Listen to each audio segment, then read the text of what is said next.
does the decline of Christianity, which is demonstrable and obvious and intentional, does that inevitably mean paganism? In a word, yes. Because in the end, there is only one alternative to Christianity, and that is paganism. And we should be clear about our terms, right? When we say paganism, I don't mean that where there's going to be a sudden resurgence of the worship of Zeus or Odin, and an explosion of witchcraft, although that is happening as well. Yes. What I mean is a return of the pagan ethos. And the pagan ethos is and always has been a rejection of transcendent or objective truth, right? Pagans were free to divinize and assign divine status to the here and now, to things, to natural phenomena, even to people. And we are returning to that as the world becomes re-enchanted from its sort of secular hiatus that we've been on for the past century or so. And what that means in America, of course, is a radical moral subjectivity that we see in the trans movement, that we see in Black Lives Matter and critical race theory, that we see all across our society asserting itself now, that rejects what are fundamentally Christian claims about the human person, our relationship to one another, and our relationship to God. The Netherlands, right? The Netherlands, there's a video going around, you might have seen it, of I think it's national television. So it's his public television in the Netherlands. And it's a bunch of transgender people lined up naked, literally naked. And of course they blurred it out in the version going around on Twitter, and they have kids, little kids in the room, in the audience. And it's a very nice studio. And it's an interview. The kids are, I know what you're talking have you about. seen this? I watched 2 seconds and I couldn't do it. I just turned it off and I took, so go ahead. I couldn't watch the whole thing either. But you see that's a level of like your jaw's just on the floor. It's like, this is accepted. And the kids are saying, every kid said it was normal, that they were celebrating it, that they felt, one of the young ladies who had her breasts removed, was standing there just saying how euphoric she felt when it happened and empowered. And so this is celebrated. Ken je het woord euforisch? Nee. Oké, dat is echt heel blij. Echt heel blij. Ik werd wakker en ik wist dat ik geen borsten meer had, dat het plat was, dat het was zoals ik altijd heb gewild, zoals ik me van binnen voel. Ik was echt tot plafond, door plafond vrolijk gewoon. Het is een soort van dat je vliegt. Ja. Ja, je bent dan gewoon super blij. Dat wil ik ook. Misschien. Dr. Fauci and Dr. Walensky are guilty of mass murder. Albert Bourla is guilty of mass murder. I don't say that lightly. Obviously, they need to be tried by a jury of their peers, but the evidence my team of volunteers has found that has been published, not just in 90 reports on Daily Cloud and in a book on Amazon, but also now in a peer-reviewed journal, shows that, for instance, Pfizer knew and the White House knew that they were going to injure the hearts of minors, and they covered that up and went ahead. Pfizer knew that 1,225 people had died in 3 months, and they covered that and went ahead. They knew that half the deaths and serious adverse events in 3 different organ categories took place 48 hours after the injection. They covered that up and went ahead. I mean, the examples in Facing the Beast are so shocking. Pfizer gave a report about pregnancy and lactation to the White House in April of 2021, showing that babies were dying in utero due to, quote, maternal exposure to the vaccine, that breast milk was being contaminated, that babies were going to seizures, fever, edema. As a result of this, they gave this report to Dr. Walensky. 3 days later, she issued a White House press conference saying, there's no bad time to have an injection before your pregnancy, during your pregnancy, after your pregnancy. You may not have an answer to this, but how can a doctor like that, and I think there's an additional factor because she's a woman, I don't know if she's a mother or not, but she may be. How can she, with any sort of conscience, come out and say that? How can she step up and say, yeah, no sweat, go for it, no worries, when she knows it isn't true? I mean, you're asking the essential question, and that's the question that's at the heart of Facing the Beast, right? Nothing is working the way that we used to believe it's supposed to work. right? Hospitals that are, and I address this in my chapter called Have the Ancient Gods Returned? Even if you don't actively believe in a Judeo-Christian God, what we have to realize is that the shape of our society still holds the Judeo-Christian ethic shape. In other words, when you go to a hospital, you expect your loved one to be healed as much as possible rather than murdered. Or when you, when you take a child to nursery school, you don't expect the child to be trafficked or abused, right? And your question is from the old world, right? The Judeo-Christian world. How can a mother, how can someone with a medical background know that this injection was going to kill babies and make babies sick and send them into convulsions and advocate for it anyway? So that's why I finally kind of grabbed at the metaphysical, because there is no way you can explain so many hospitals, so many doctors embracing euthanasia, essentially, or murder. I mean, that's what we're looking at. Our team most recently found that their latest bombshell is that Pfizer delayed reporting deaths in the vaccinated group so that they could get the EUA. And if they had reported the deaths, you would have seen an equal number of dead people in the vaccinated versus the unvaccinated group. They hid deaths. Right. They hid 2 people who died after receiving the injection. This is like demonic. It's not, none of these institutions, you expect the New York Times to be upset when it tells a lie or makes a mistake. I've been in email threads with the New York Times corrections editor with experts showing from primary source documentation that they're wrong and they won't correct the falsehood, right? So and that the revolutionaries are not just humans. I think that's the point that we're making here. The revolutionaries are not just humans, and we're not the biggest and most powerful of the revolutionaries. We are subject to the prince of the power of the air. We are under the influence of these gods, lowercase g. And I think that the argument is intuitive. It's not as though you can take it and put it in a test tube and boil it and get certain results that you can reproduce over and over again. There's just, and it's not just simply logical either. We're looking at things that are illogical. And the other part of it is it's transnational. It incorporates government, education, media, and big tech. All of this stuff is operating with an inhuman degree of coordination. To the conclusion that there was metaphysical evil that had been unleashed in 2020, and you could feel it. Like the world, I don't know about you, but the world really felt creepier. I agree, 100%. So it seems like one of the ways, maybe the main way, that Christianity is different from all other religions in a practical sense, is that it rejects human sacrifice being a constant throughout all recorded history. In every non-Christian culture, human sacrifice is at the center. So as Christianity recedes, should it surprise us that abortion, euthanasia, killing, war, human sacrifice has come to the center of our culture?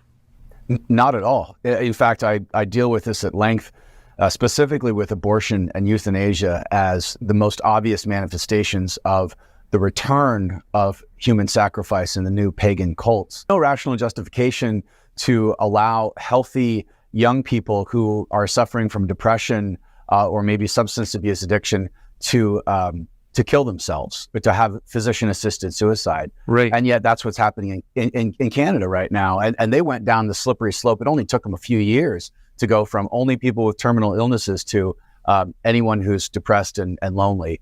And maybe also people who are costing the national health system a lot of money. Maybe those people too, we can get rid of them. And there's actually, some government studies in Canada have actually calculated how much the National Health Service will save by expanding their euthanasia program.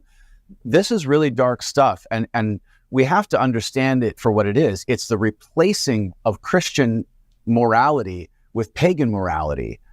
And the transformation of a republic of self-governing citizens into what essentially is a slave empire, where those with power, the ruling class, rules over an underclass that is subject to that power. And that's a very different dynamic. It means a total transformation of American society. And I don't think that many people have really started to wrap their heads around the implications of that for all of us.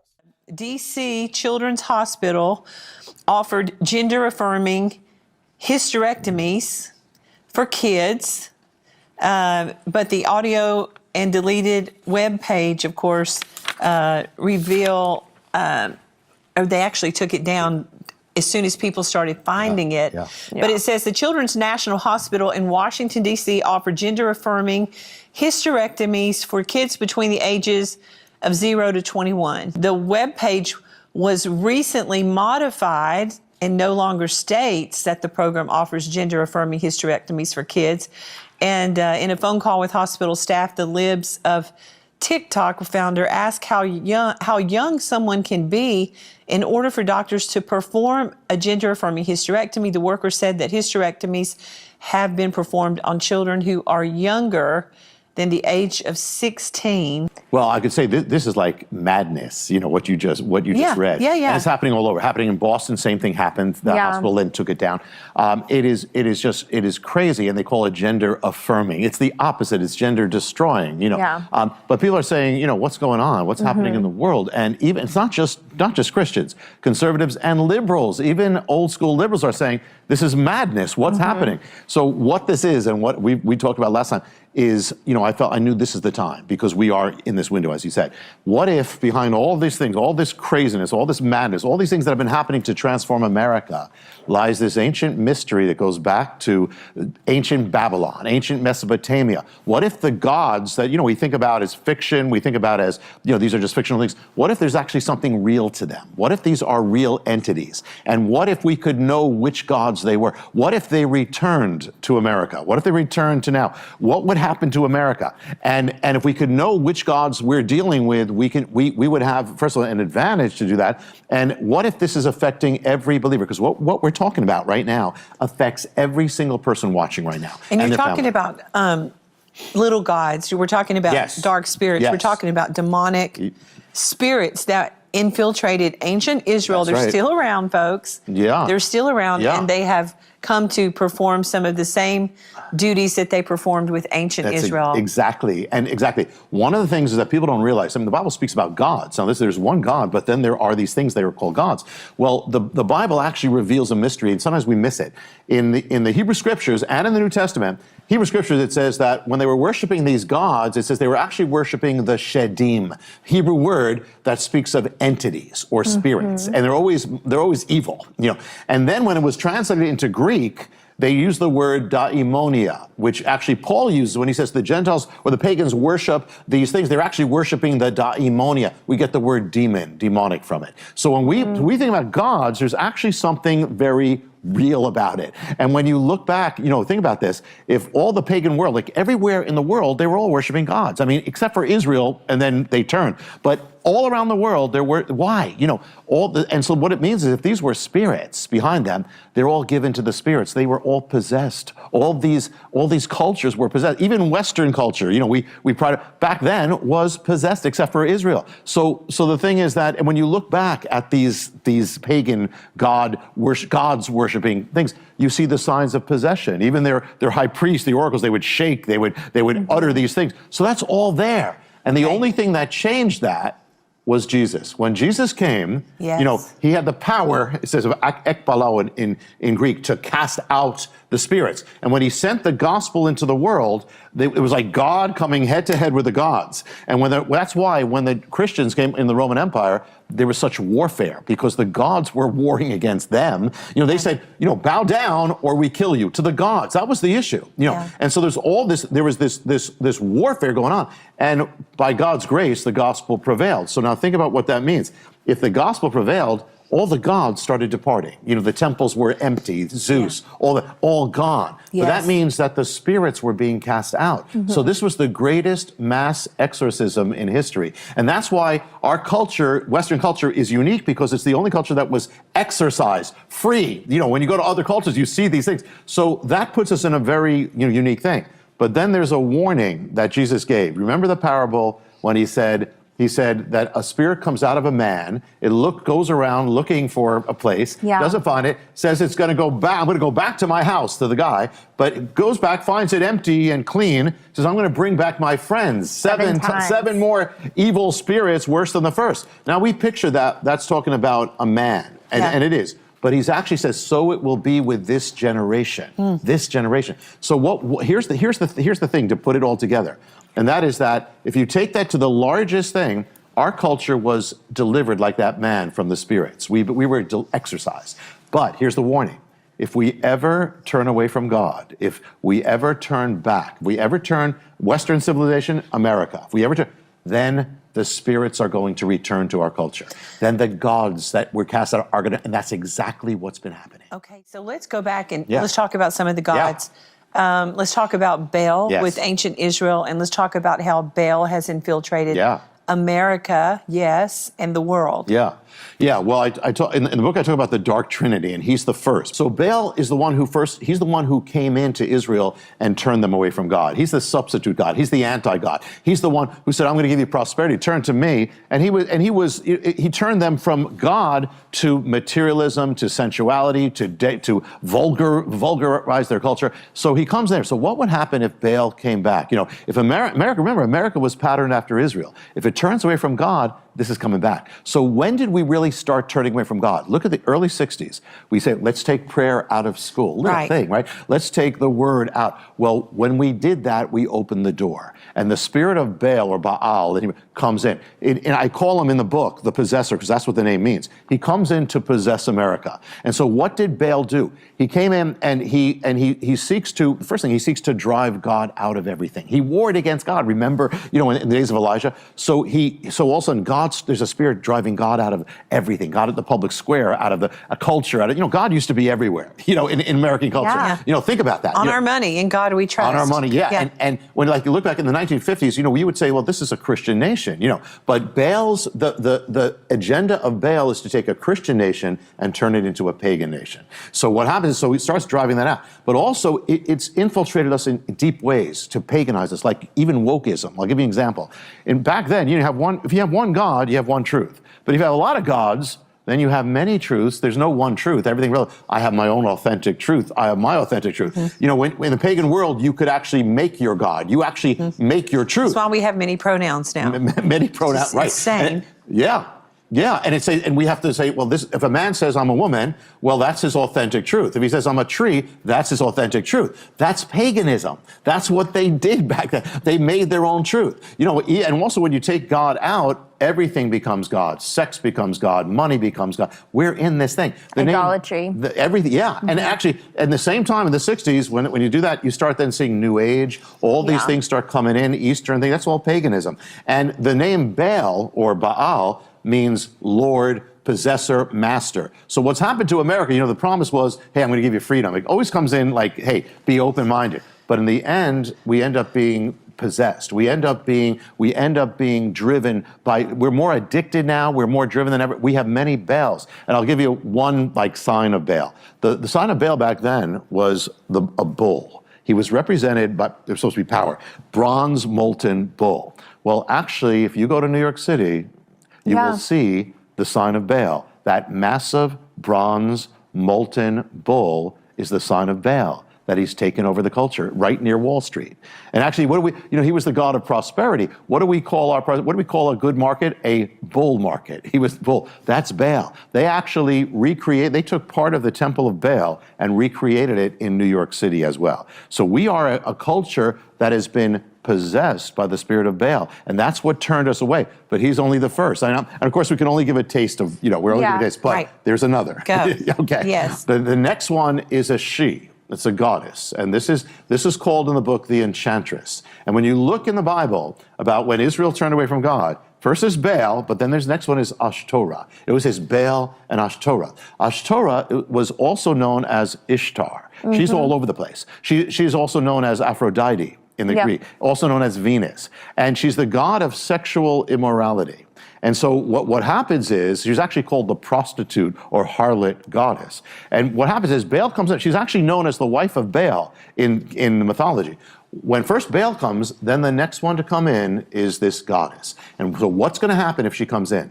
What would happen is something's going to happen in America with sexuality. There's going to be a sexual revolution. And that's exactly what happens, like clockwork. First Baal, first turn from God, take him out of the schools, take him out of the, and then comes the goddess. Then comes the sexual revolution. She was a harlot goddess. So therefore, a prostitute, takes sex out of marriage and puts it into the culture. So our culture becomes sexualized. Yeah. Marriage becomes weakened. That is all the goddess. And in fact, back then, when she was called the prostitute. In Greek, the name is porn or porne.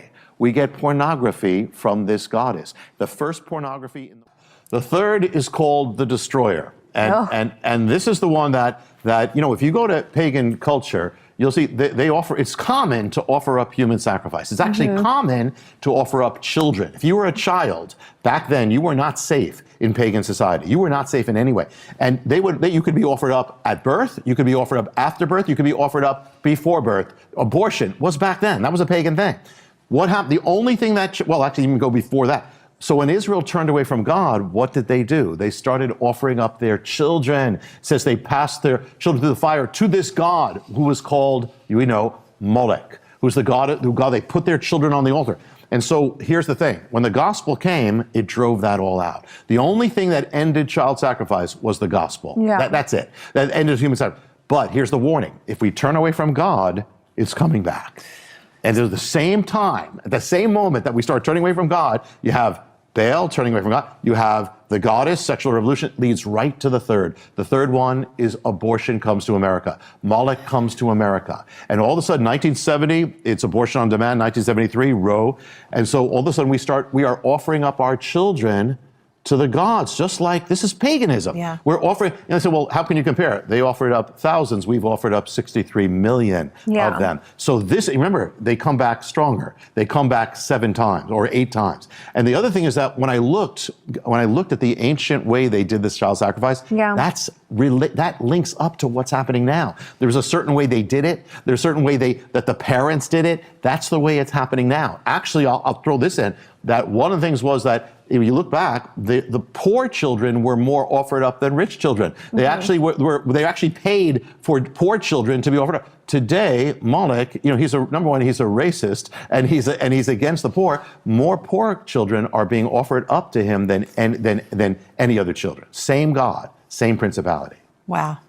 So, we talked last time you were here about Roe v. Wade. Yes. And you said that was huge for America. Yes. And you write this book in hopes that people watching and people listening will awaken to what's going on, and how that what happened in ancient Israel is being repeated. Yeah. And the only thing that can turn that is a great awakening. The only thing that can save America is revival. Yes, revival. Yeah. And what I keep sensing as you're talking is that God is calling you into this battle. Like, you were designed and created to be alive right now to help stand up for truth and to arm yourself. I mean, people not only need to reach out to those around them, but people need to get involved in the political arena. I know you believe in that. I mean, it is an awakening for the body of Christ in a way like never before. We have got to stand up now. Yes, and think about it. All these things we're talking about were changed 2,000 years ago by Christians, by the gospel through God's people in Rome. All these things we're talking about. We're watching almost like the reversal of everything that happened when Rome was Christianized. We're watching the de-Christianization. So we were affecting it then. We are not of politics, we're not of the world, but we are a light to the world. We're a light to politics. If we're not affecting, what are we doing here? Why are we here? So God, we've been on the defense, so long. I mean, so much of the body is just, okay, I want to talk about it. If we don't talk about it, it's just the gods are coming in. Yeah. That's what's happening. And that tells you, because when God gets out, when you create a vacuum, the gods come in. We have to bring God into everything. I think the place everybody goes, the spiritual warfare passage is Ephesians 6, the full armor of God. And the problem with most treatments of that is they focus so much on the image of the armor and what the pieces are and what they do and how they function as armor and how that applies spiritually and all of that, that they miss the end. Yeah. the thing that Paul finishes with is a sentence that includes, if I remember right, 4 different words that point to praying. Yeah, right. So it's put on the full armor of God and pray, pray, pray, and pray. Yeah. Right, right. It seems to me that's what people miss. And that for us is the essential step that we need to get serious about, that frankly, we're not. Yeah. So what is it about us that keeps us from that? Any thoughts? I mean, is it just we're lazy? I think we bought into the Enlightenment idea that events in the physical world have to have physical causes. Yeah. And thus we completely ignore the supernatural dimension of life, and we completely ignore the role of prayer in shaping the world around us.